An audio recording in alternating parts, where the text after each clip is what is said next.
RRQ Hoshi had it under control, but once that fell apart, this Hilda was just all over the entire map. And for the third time in a row, both teams remained on the same side. So the priorities are set pretty clear. RRQ Hoshi, they want that gotcha pick opportunity on the red side.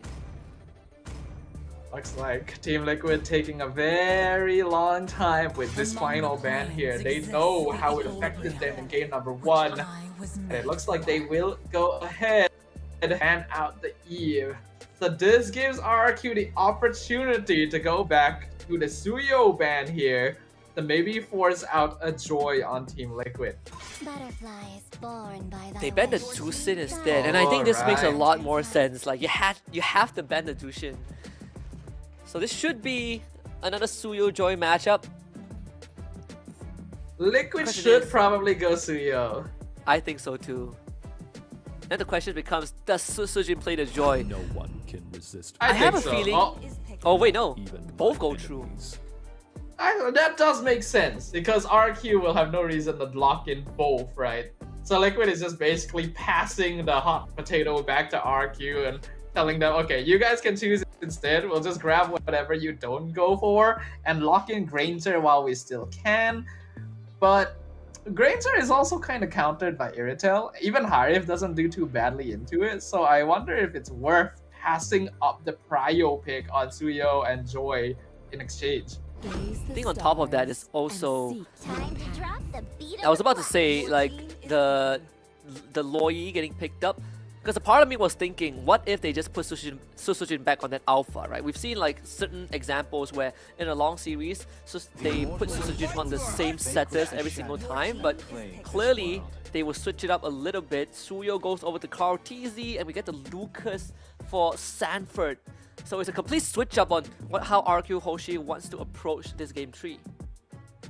Sanford had a really tough time on the Lucas in game number 1 though, oftentimes just instantly bursted down by RRQ before he could really do too much in the team fight. So I'm eager to see whether they'll be able to switch up their lineup a little bit to set things up a little more easily for their EXP laner. RRQ now have the I do think they should go Irritel personally. It just feels like the hero that would be the most contested in the second phase bans.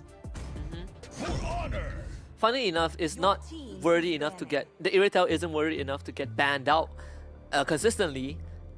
It always kind of falls through most of the time. But this Edoc Tigreal showed very early for RQ Hoshi. I don't really feel like they needed to lock this in so early. Edoc still has deeper pockets than this, and if they're worried about Liquid like picking it, they can just ban it out themselves. I still personally feel like going for the goal laner would have been a more solid option, but it's like RQ wants to go for a bit of a comfort pick at themselves, and well, if you diversion the Tigreal into the backline, that can be pretty dangerous too. That's true. I do wonder what's the thought process for RQ Hoshi, right? And this one I kind of want to draw a bit of reference to kind of a conversation I had with Arashi. Like Edoc is a big playmaker, obviously Tigreal falls into that category, but you also have the Belleric, which we saw. We have the Ruby and the Arlet, which of course we won't have the chance to see today on him. But I feel like it's something that they can consider down the road if they want to kind of bring back that version of Edoc. So we'll see. I mean, this Tigreal for me feels a bit too early, and if you're Liquid PH, now you have a way to kind of play around it. I am a little sad that we don't get to see Ruby anymore. There was a time where got to see it a lot. I'm a fan of the hero, one of my favorites, so it's a bit sad to no longer have her around, but it's obvious that she no longer offers the durability that a frontliner really needs in this current meta, despite the amount of CC that she provides. So it is understandable why we don't get to see too much of those types of heroes anymore. And yep, the Irritel will get banned out by Liquid alongside the Moskov. Basically, we're gonna be seeing Liquid force RRQ back onto that Harif again. Let's see if they go for it. Yeah, no Moskov, no Irritel. Feels like a Harif game once more. We've been just cycling between like what, 4 or 5 heroes in the gold lane. If we take the Claude out, it's probably just 4. It's a pretty honest and straightforward draft so far by RRQ. I think, do you just go straight for your XP lane now? Oh yeah, there it is. The Tamus. I mean, talk about Tamus to directly duel Lucas. Yeah, talk about man fighting, right? Like you want to fight me head on? Let's see who is the scarier beast. Bellerig goes over to JP this game, and they pick up the Vexana to close out the draft. The Joy counter right there, and Vexana definitely respectable here as well. Actually not too bad at dealing with Joy if you can get that Terrify out in time. Now, the gold lane for RRQ. Going to have a bit of a tough time here. Bellerig counters a lot of your basic marksmen. I did wonder if they would go 1-1, but I wasn't sure if they would actually like decide the way to go here, but looks like Toy feeling confident. Both teams actually pretty powerful lineups, but I really like what Team Liquid has brought to the table here in terms of counters. Bellerig actually works well, like both Loyi and Joy. Yeah.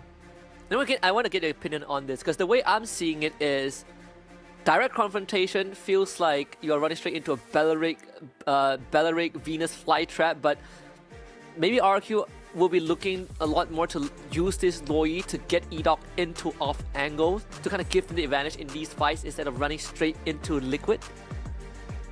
It is definitely possible, because in game 1, the success factor from Edok's Tigreal came from him being able to delay the implosion off of Dyran's Phobius. Tamus, not quite as effective, but still fulfills a similar role, so it could be a good way for them to just split the fight in half. And since you have Toy on a 1-1, Implosion sets up really easily for the crossbow of Tang. Just keep them all in place, breaks the weakness points fairly quickly. Game number 3, once more both teams are going to be on the same side that they have been in the entire series. RRQ HOSHI red side, TLPH on the blue. They're starting on just a mirrored jungling this time. Both junglers starting on the orange side, but Kartizi is going to try and hit that early tree by claiming the entire bot side. JP with the Revitalize going to heal up off of his passive as well. One of the few annoying things about dealing with the Bellerig, like these damage is one. It feels like one of the few front lines that you really want to punish, but he punishes you instead. Well, it is like you trying to punch a tree, right? It's not usually going to work too well. Dyran also having a tough time here. I've never really seen the Tamus versus Lucas matchup since the hero is still so new. I thought it would be fairly even, but looks like Lucas's early game damage is just a really hard handle. Oh, they're gonna find JP without the Revitalize. This is first blood over to Rins. And that's the start you want as RRQ HOSHI. I think Liquid Philippines, they saw Dyran take that recall. They want to make that early move, but sadly, when you have a Loyi, it is just so hard to walk past her. Unfortunately for Dyran though, he came back to lane a little bit too late to catch that second EXP minion, so he's gonna be half a level behind Sanford for most of the game now without lane priority. And makes it a bit more difficult for RRQ to roam around the map because this Lucas is always going to be around, potentially causing havoc. The first turtle spawning top side. So Carl, he did start on the orange buff, so they're both going to be at the same level. So Sujin waiting for the electrifying beast, will be forced to unleash it very early on. Kartizi takes the turtle away. The shockwave from Sanford not enough to take down Susujin, but Dyran, he's left to his own devices as Rins will escort the rest of his teammates out. I think Tamus is in a really tough spot right now. The fact that he blew up so quickly with Vengeance is not a good sign, actually. Like, you ideally want to be able to hold them for a lot longer. And Team Liquid already building up that initial lead. The XP lane is just completely gone at this point, even pulling in Sanji to continue, making sure Dyran cannot play the game. Man, even forcing his ult out. So this has just gone from bad to worse. First of all, he hits level 4 late. After he died, comes back to lane, gets forced to use his ultimate instantly. They do force Revitalize out of Sanford in the mid side, so that is something that at least you kind of make it even a little bit. Rins having the diversion. They want to go for Sanford. Interception. Sanford did not see this coming. Into an implosion straight. Sanford flash that to try to get away. Heal up with the combo, but it's not enough. Dyran gets revenge. That was beautiful timing. Rince knew exactly when Sanford would be reaching the tri-bush there. And that helps a lot. It was very necessary for Dyren to get some existence at this point. Otherwise, the Tamus just falls into obscurity too early. And that is something that RRQ cannot afford. Net worth difference, honestly, not that big at this point. But Carl TZ is still in quite a powerful state. Yep, will be forced to use his flicker, but that's the Wrath of Nature out from JP. Not to mention that one kill onto Sanford puts Dyren ahead in XP now.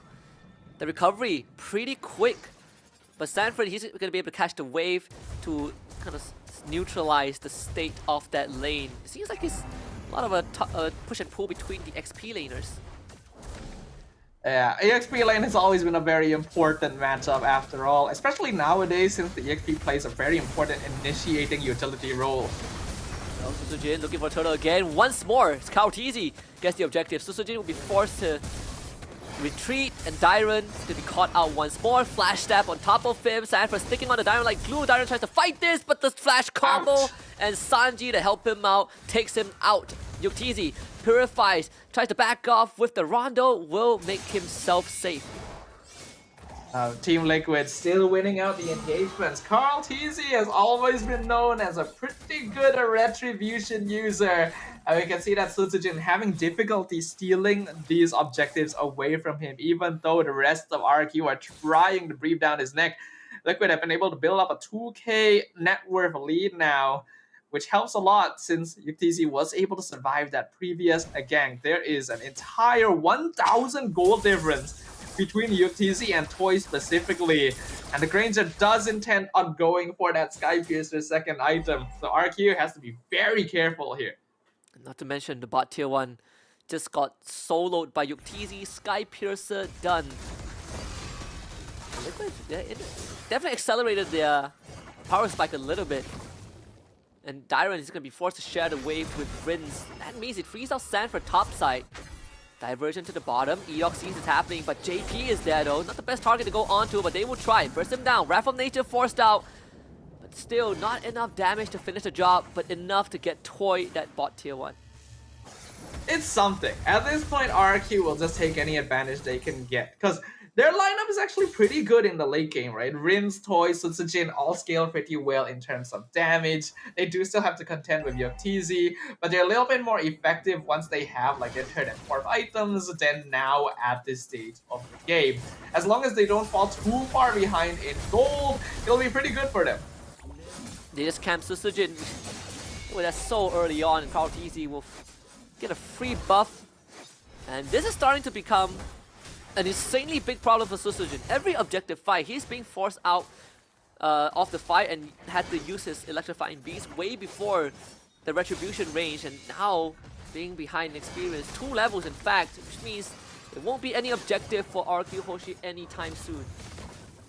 Yeah, Sutsujin's being punished really badly here, and I mentioned earlier in the day that Joy should win out the 1v1 against Rio a lot of the time, but Team Liquid is specifically making sure that Sutsujin never is able to reach that point in the game. They are consistently ganking, they're keeping an eye on where his rotation is on the map, diversion play comes out. JP misses the Wrath of Nature as Toy and Dyren are able to hop away in time. I guess the philosophy for Liquid PH is just, oh, you're good at 1v1s, how about we play a 2v1, right? It's a team game, so we're gonna bring our whole team to fight you, and there's no rules against that. Like, they might find Sanford mid-side, underneath the turret. Sanford, he flash stabs and accidentally finds himself within range of an implosion. It's a bit of an interesting interaction with the flash stab connection. He goes down, Kartizi gets found out, but escapes. A good combo in the mid lane to finally get another kill onto Sanford there, but Kartizi is the true threat at this point there. He's ahead of Sutsujin in farm, in terms of EXP. Liquid is specifically funneling a lot of space and money into him. Conceal comes out from JP. And somehow the taunt catches Toy. Rinz does get out alive, but not before having to expend his flicker. Gotta say, despite Liquid Philippines having that advantage, RRQ HOSHI are still trying to make proactive moves with that divergent into implosion play. Yeah, they ideally have to. The thing is, Liquid is positioning themselves very wary about this possibility. It genuinely seems like something they've considered might happen before the game even started, because they're always making sure to watch their backs, keeping an eye on where Edok or Rins are so that they're not able to set up for that. At the very least, Sutsujin has finally gotten his Holy Crystal. It's actually still a very respectable timing right before the 9-minute mark, so he should be able to do some good damage, but I really like that Sanji went for the Winter Crown here. He knows he's going to be one of the most vulnerable targets, and you would never expect the Vexana to go for it this early. That's concealed by E-Dog. Diversion. They're gonna go for a two-prong attack. Eternal Guard completely misses. They're looking for retreat. JP being the brick wall of Team Liquid Philippines. RRQ HOSHI is looking to wait out the big ultimate from the side of Liquid. A very good disengage there. They didn't see the diversion coming, but they responded to it so effectively, splitting themselves apart, making sure that RQ are not able to catch multiple people in the implosion together. Edok though, in the back. They catch one, they have to eat the Wrath of Nature. The full team fight, RRQ HOSHI wants it. They gotta watch out for Toy though. This 1-1 is a threat, and they probably don't even need him in the fight because Sutsujin has just mowed down Team Liquid Philippines. It's a maniac for the Mercenary and a wipeout for RRQ HOSHI. Sutsujin has been bullied for a while this game, not even being allowed to play in his own jungle, and finally finds the space he needs, even a diversion to send Dive into the bot lane to stop that wave being pushed out. The implosion, Sacred Hammer push onto Kaltizi, even though it was cancelled out by the Wrath of Dryad, set up RQ in a perfect position for Rins to just pelt them with the yin-yang reactions from behind, and Sutsujin to delay his entry with the electrifying beats to do maximum AoE damage across the entirety of Team Liquid. They need to be able to set up more fights like this. It's difficult to do so now that Liquid has seen it once, but it is finally the momentum that RRQ has needed in the mid-game. Not to mention that Toy wasn't even fully involved in the fight, right? It was mostly Sutsujin and the rest of RRQ HOSHI. Toy was just hopping behind, waiting for the cleanup moment and realizing that he doesn't even need to participate because Sutsujin did most of the work. And the diversion play, Liquid Philippines, they know. And there's going to be some movements in that bush. Yeah, Kaltizi checks it and it confirms the suspicion. Now it's all about whether they can deal damage to the inhibitors. Lord pushing in mid. It's only the first Lord, so it's not going to crash in. Inhibitor doesn't actually end up taking too much damage. But the final tier 2 will fall for RRQ in the bot lane. They now have a 5k gold lead thanks to that previous wipeout. And this is where Sutsujin really becomes a threat. This Joy has reached his 4th item power spike. And Team Liquid actually doesn't have all that much CC against it. They really have to save the Wrath of Dryad now. Even then, it's not a be-all end-all solution, right? Like Sutsujin could still maneuver around it if he's just aware. You might not get crowd control immunity, but you certainly can remove crowd control with the electrifying beats. Ritz will be forced to flicker, but they find another kill onto JP, and Sanford ain't getting out of that. Sacred Beast slain. 2 more kills for RRQ HOSHI. Oh boy, like we mentioned, right? Sutsujin's damage is really high now, and Edok is again being put in a position where he can comfortably save his implosion to catch Liquid on the disengage. He was able to find Sanford and JP there, and even when the Wrath of Dryad came out, the electrifying beats just did so much damage. And Edok's not done yet, even using the concealed toy. He's going to be showing a lot more presence. Extra aura points as RRQ HOSHI takes out 2 inhibitors in a blink of an eye. And this game has completely fallen out of the hands of Team Liquid PH. It's not impossible for them to reverse this, but they're definitely playing on the back foot now. I don't think Yuktezi has reached a point where he has enough stacks on the Granger to really just continuously pelt RRQ from afar. And that lack of vision makes it a little bit more difficult for them to play around this diversion. Toy also hasn't actually been part of too many of these teamfights. We haven't seen the crossbow of Tang being set up on top of the implosion yet. The RQ is still saving that as a final secret weapon.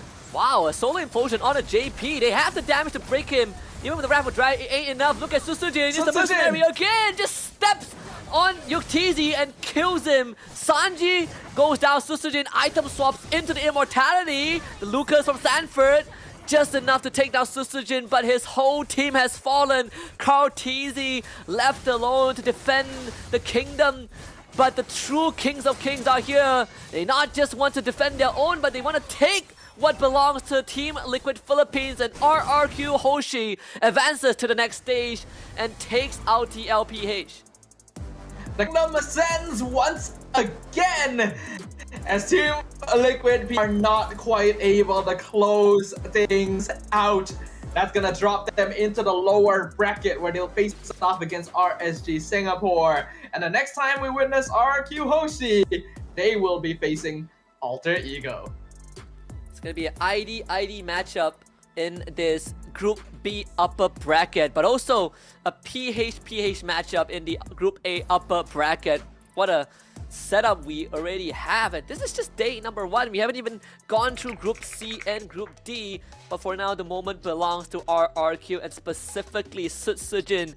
The recovery that he found on this Joy after getting completely just strangled in the early to mid game was incredible. There were some very good ideas by Team early on where they were just disrupting Susujin's farm, they were dock out, forcing Dyron to not be able to play in his EXP lane either. Yet, RQ still came out on top.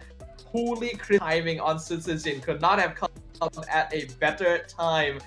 And RQ immediately capitalized on it. They knew that time the team fight and that they could even punish the Bellaric, putting him into his own team. You would think that would be dangerous to do, but no. RQ knew that it was time to get going.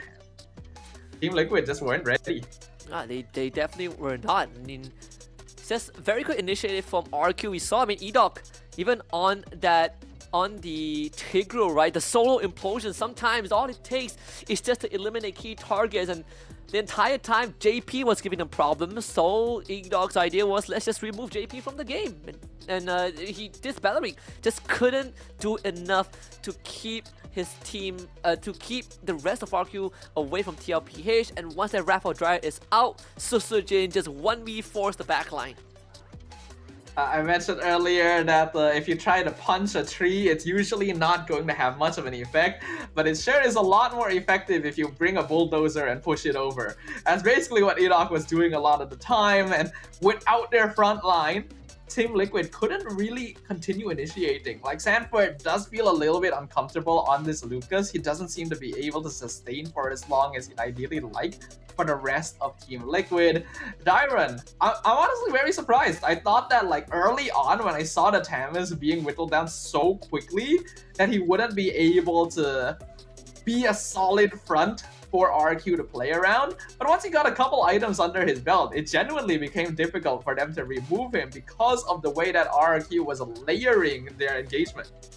Yeah, it's so tough to deal with this draft once it comes online, and we even saw the whole Bellaric kind of weakness again, right? It was something that was echoed again and again during the M series, where it is pretty good against people who want to be in your face, but what happens afterwards, right? You kind of feel like you are out of gas right after you use the Wrath of Dryas, and in this case, JP just runs out of steam way too fast, and unfortunately there was nothing much the rest of TLPH can do. JP's goal was to try and pop the Wrath of Dryad anytime Susujin went in, but RQ kind of one-upped Team Liquid here by having Edok continuously push him out of position and force the Wrath of Dryad in a position where the rest of Team Liquid wouldn't actually be able to follow up on it.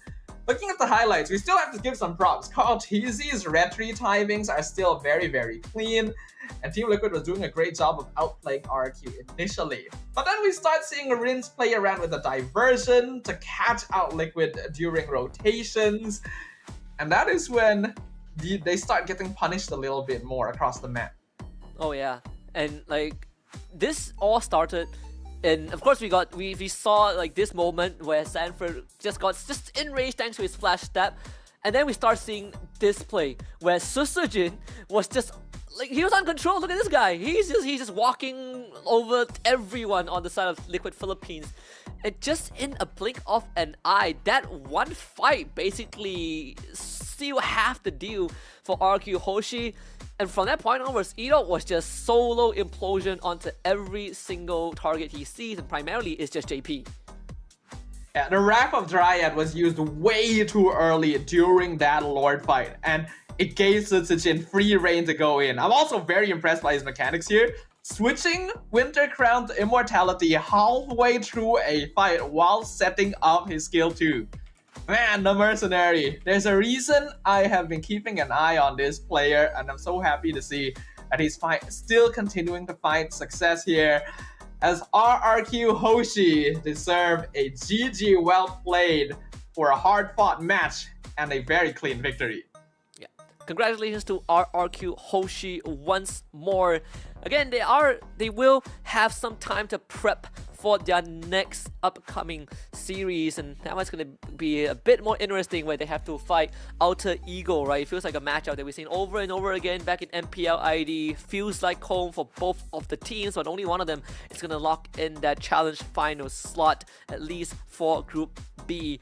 So half the stage is set, but we're not even done yet, because we have to talk about how Susujin recovered in this game.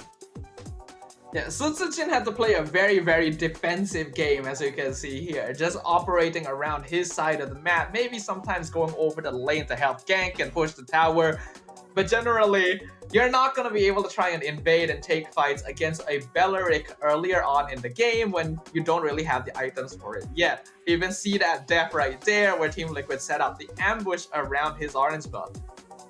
Yeah, and surprisingly, despite only killing him once, it really felt like he died a lot more times than that, just because of the chokehold that TLPH had, until that Lord fight where Susujin ran through 4 members of TLPH and proceeds to do it once more in that final fight, and we saw that impressive quick hand item swap to ensure that there was no crumbs left for TLPH. We talked about the Loi Tigreal combo, how Rins could just send Edok into the backline to catch out someone with Implosion, and it finally came into play with that push onto Carl TZ right into the Wrath of Dryad. Now we get to see our updated group brackets a little bit here. Group A, we saw this earlier. We're going to see Blacklist International versus Onyx PH in the upper bracket. One of them qualified directly to the challenge finals. Whereas in the lower bracket, Lazy will have to face off against Evos, and the winner will face off against the loser of the upper bracket to see who gets to move on to the last chance qualifiers. And that is just Group A. Of course, for the lower bracket, whoever loses between Lazy Esports and Evo's Glory will unfortunately be eliminated from the Snapdragon Pro Series. For Group B, we got Alter Ego taking on RRQ HOSHI for that slot into the Challenge Finals. And of course, in the lower bracket, we got RRQ Singapore against TLPH. And winner will have to still play another series in order to have a chance to qualify for the last chance qualifiers. The last chance qualifiers is an entirely new journey just to make it into the challenge final. So it makes your entire journey here in the Snapdragon Pro Series a lot more difficult. You'll have to play so many more games that end up revealing more strategies and face more chances for you to be eliminated from the competition. It'll be a lot easier if you just qualify to the challenge finals off the upper bracket itself. But of course, we still got 2 more groups that we haven't seen yet, and that's going to be happening tomorrow for day 2. In day 2, we're gonna witness Group C and Group D teams duking it out. Same format as today, 4 best of 3, starting with Homeboys against EVOS Holy, followed by Team Flash KH against Team Liquid Indonesia. And then we got Mirko's favorite team in the world, Bigotron Alpha against AI Esports, and we'll close out the day between Todak and Aurora. As both of us are Malaysian here, Husky, I think tomorrow is a day that we'll be a little bit nervous to watch with both of our